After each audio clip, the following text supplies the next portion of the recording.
Hello and welcome to this first ever episode of Clinical Communication, whether you're listening to this or watching it online.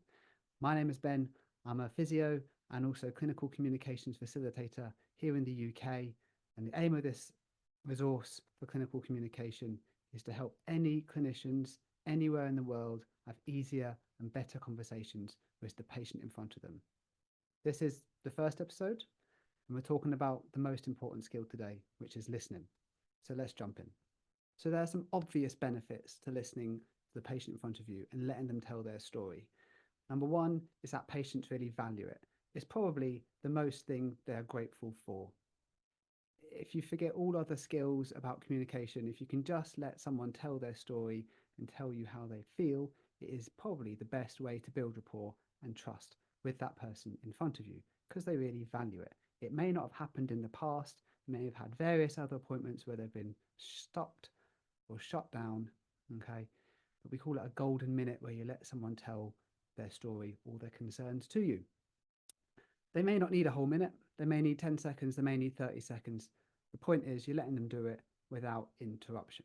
And so the benefit of that is that patients really feel that you understand their experience.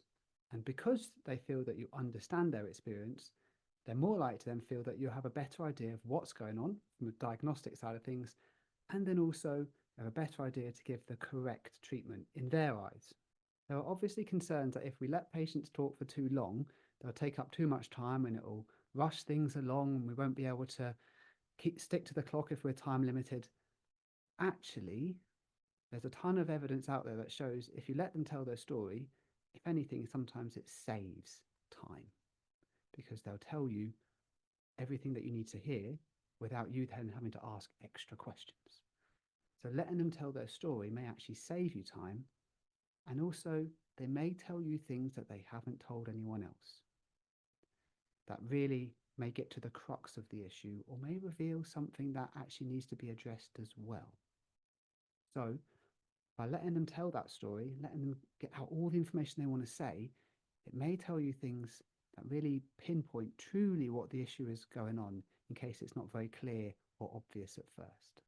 There are, however, some extra, we'll call it hidden or secret benefits to listening and letting someone tell their story without interruption as well. And if you've built rapport and good trust over that appointment session, however long it's been with that patient, be it 5 minutes or 50 minutes, naturally, when we've built rapport and trust with someone, we all start to mirror and copy them. And so if you've listened to them and let them tell their story, as a result, they will be more likely to listen to you and let you give your reasoning behind diagnosis and whatever your suggested treatment plan is. So not only will it benefit them from feeling they can tell their story, but it'll also in a way allow you to tell your story back to them as well. The other benefit is when we're allowed to tell our stories and we're allowed to get out what we want to say about our concerns and thoughts and feelings, we're more likely to evaluate them as well. More likely to look into them, critique them, if you will.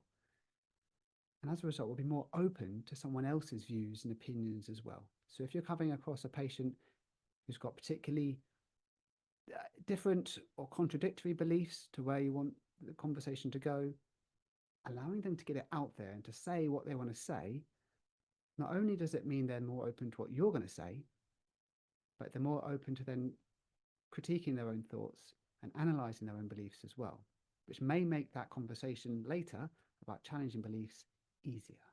And as a result, we put all that together, they're then more likely to listen to you, the clinician, because you've listened to them and they're more open to new suggestions, new thoughts, new ideas that they may not have considered that will hopefully help them move forwards.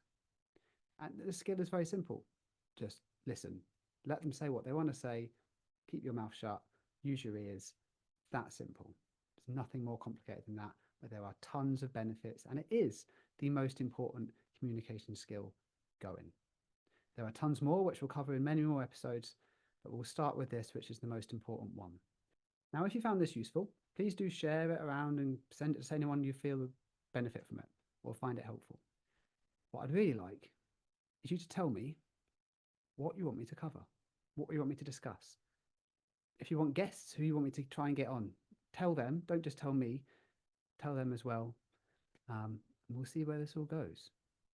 But for now, thank you for watching or listening, and I'll see you in the next episode.